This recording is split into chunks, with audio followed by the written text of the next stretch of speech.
સતગુરુ ભગવાન કી જય, સનાતન ધર્મની જય. આજે ભોજા ભગતની વાણી છે અને જીવન કેવી રીતે જીવવું તેના વિશે સમજાવે છે. મનવા રેને ભજનમાં ભળી, આ તો વેળા જાય છે વળી.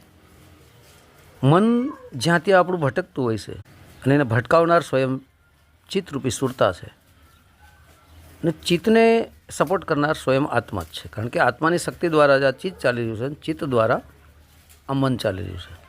મનને સ્થિર કોણ કરી શકે? ચિત્ત જ, ભટકતું ચિત્ત. ચિત્ત જે છે જ્યાં ત્યાં ભટકે છે, મતલબ સુરતા, એ જ મનને વશ કરી શકે છે. તો મનને વશ કરીને રેને ભાઈ ભજનમાં ભળી પ્રભુનું ભજન કરી લે. આ તો વેળા જાય છે વળી. વેળા એટલે સમય. તારો આ સમય જાય છે. આ તો વેળા જાય છે વળી. સમય તારો જઈ રહ્યો છે. હજી સમય છે, મનુષ્ય જન્મ છે હાથમાં. ભજન કરી લે, નહીંતર વેળા એક દિવસ વળી જશે.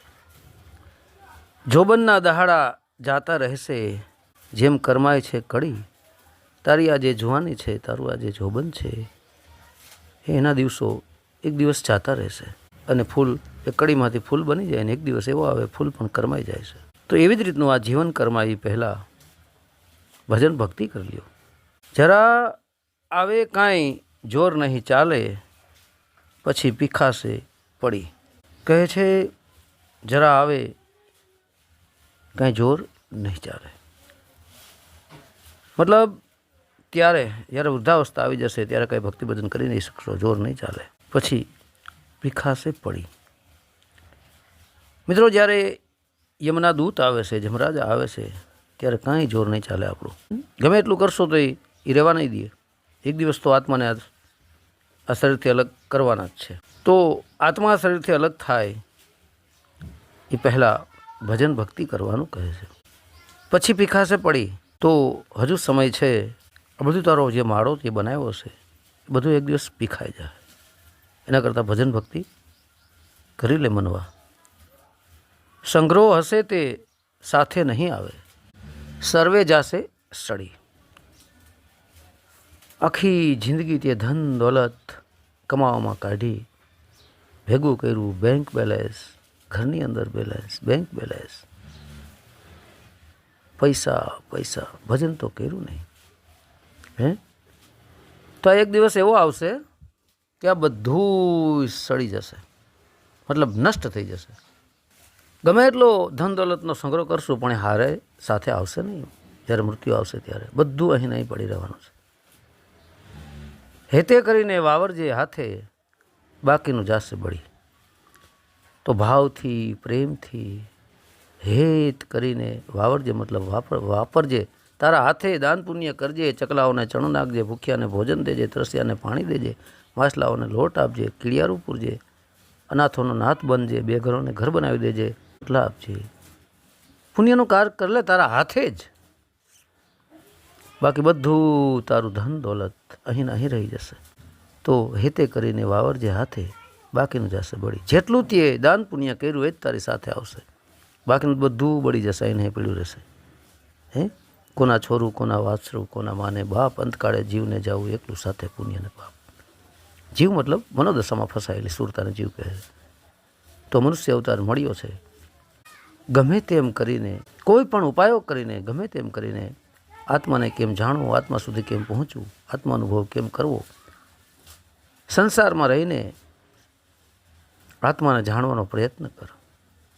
સાચા સંતોનો સંગ કર, સાચા સંતોનો, તો જીવન સાર્થક બનશે. માનવી ઝાડ છે મૂળ વિનાનું, ધર્મ વીણ જાશે ઢળી. આ વૃક્ષોને તો મૂળ પણ હોય છે. તમામ મોટા મોટા વૃક્ષો મૂળના આધારે ઊભા હોય છે, છતાં એ પણ પડી જાય છે સમય આવે ત્યારે. મૂળ જેને મૂળનો આધાર છે એ મોટા મોટા વિશાળ કાય વડ વૃક્ષ, પીપળાના વૃક્ષો, અન્ય વૃક્ષો મોટા મોટા, એને તો મૂળનો આશરો છે, મૂળનો સહારો છે, છતાં પણ એ પડી જાય છે સમય આવે. તો આ માનવી મતલબ માનવ શરીર જે છે એ માનવ શરીર રૂપી જે ઝાડ છે એ તો મૂળ વિનાનું છે, એને તો મૂળ પણ નથી. તો આને શું પડતા વાર લાગશે? ધર્મ વીણ જાશે ઢળી. કારણ કે ધર્મ તારી ફરજ, તારું કર્તવ્ય, તારો કાનૂન જે છે એનું તું પાલન કર. તું એક માનવ છો, માનવ ધર્મનું પાલન કર. મનુષ્ય બનીને તું આવ્યો છે તો મનુષ્ય શું છે, શું કરવા આવ્યો છો, મારે શું કરવાનું છે એને જાણી લે, તારા ધર્મનું પાલન કર. સાચા દેહધારી સદગુરુને ગોતી અને જે ભક્તિ ભજન બતાવે તે ધર્મને તું ધારણ કર. ધર્મ એટલે ધારણ કરવું, તેને તું ધારણ કર. કારણ કે ધર્મવીણ તો જાશે ઢળી. જો તારી પાસે ધર્મ નહીં હોય, ધર્મ વગરનું તો જાશે ઢળી. ફરીને 84ના ચક્કરમાં તારે આવવું પડશે, ધક્કા ખાતા રહેવા પડશે. તો ધર્મ એ જ સત્ય છે અને સત્ય એ જ ધર્મ છે. આગળ ખાવા કંઈક મૂડી લેને મેલી, આગળ ખાવાને આગળ એ ખાવાને કંઈક મેળવી લે. હવે આગળ ક્યાં ખાવાનું? જે રીતે મિત્રો આપણે એક લોકવાયકા મુજબ સાંભળતા હોઈએ છીએ, બરાબર, કે કર્ણ હતો એ સોનાનું દાન આપતો અને જ્યારે એનું મૃત્યુ થયું ત્યારે ભગવાન પાસે જાય છે અને પછી ભૂખ લાગે છે એટલે ભગવાનને કહે છે ખાવાનું આપો. ત્યારે સોનાના ઢગલા એ કર્ણની સામે રાખે છે. તો કે આ થોડુંક ખવાય કે સોનું, પણ કે જે તે આપ્યું છે ધરતી ઉપર એ તને અહીંયા મળે છે. તો કે ખાવા માટે તો અન્ન જોઈએ. તો કે નહીં, જેવી કરણી એવી ભરણી. જે તે કર્મ કર્યું છે, જે તે આપ્યું છે એ જ તને મળે. બાવરનું બીજ વાવ્યું તો કાંટા મળે ને આંબાનું બીજ વાવ્યું તો કેરી મળે. તો આગળ ખાવાને અભાગ્ય, જે અભાગ્યો છે આગળ ખાવાને કાંઈ નથી એની વિધિ કરતો, તો એ છે મિત્રો રોટી.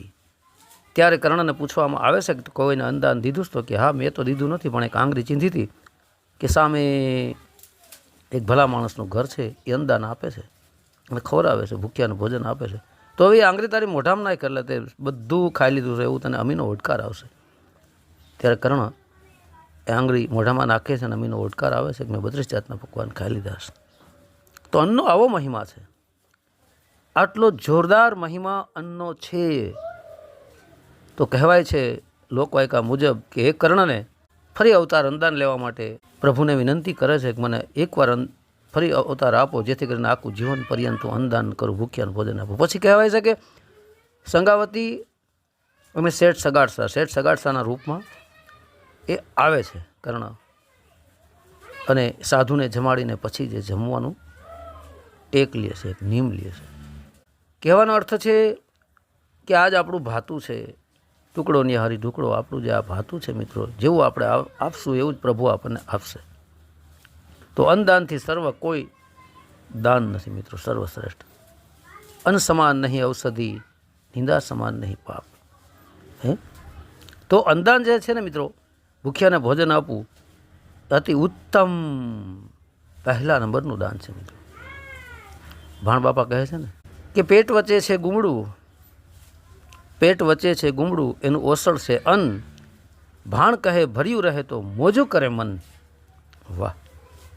પેટ વચ્ચે છે ગુમડું. દર મિત્રો 5-6 કલાકે એક રોગ ઊભો થાય છે ભૂખનો. એ ગુમડું જ થયું ને, એની દવા છે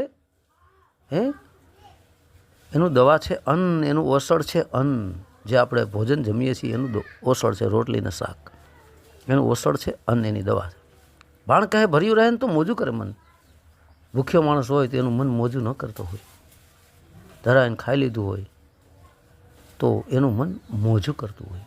એટલા માટે મિત્રો અન્નદાન સર્વશ્રેષ્ઠ છે. આ જ માનવનો સાચો ધર્મ છે. તો તારું ભાગ્ય ઘડી લે, અભાગ્ય ન બનીશ. કાંઈક મૂડી લેને મેળવી, કાંઈક મૂડી તારી સાથે લેવા માટે મેળવી લે. બાકી આ ધંધો તો એને પડ્યું રહે, પણ તું હજી તારા હાથે જે કંઈ કરીશ, હાથે એ જ સાથે. કાળનું દળતો કારમું આવશે, દેહને નાખશે દળી. ભોજો ભગત કહે ધર્મ રહેશે, બીજું સર્વે જાશે ટળી. કાળનું દળ, કાળ દૂતો, યમદૂતો, એનું દળ આખું આવશે. કારમું અચાનક આવી પડશે, ખબર એ નહીં પડે, અને દેહને નાખશે દળી. તરત જ આ જીવાત્માને અંદરથી ખેંચી અને દેહને નાખશે દળી. કારણ કે પછી પરિવારના લોકોને, સગા સંબંધીઓ શમશાને જઈને દેહને બારી નાખશે, દળી નાખે એટલે બારી નાખશે. તો ભોજો ભગત કહે ધર્મ રહેશે, બીજું સર્વે જાશે બળી.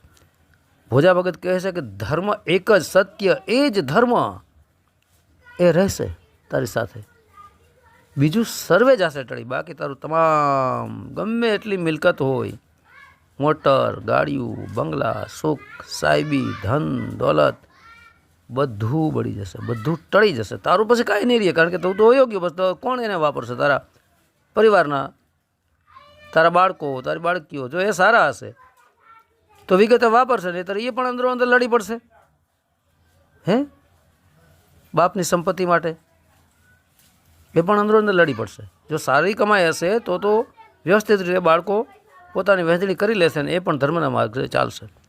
પરંતુ ખોટી કમાણી હશે તો એ તો પાપ તારી સાથે જ આવશે. તારી ખોટી કમાણી, કરોડો રૂપિયા, અબજો રૂપિયા તે ભેગા કર્યા હશે, એ તારી મૂડી, જેના માટે તે પાપ કર્યું, એ મૂડી તો નહીં રહી જશે. હે, અને ઉલટાનું તું પાપના પોટલા બાંધીને જઈશ.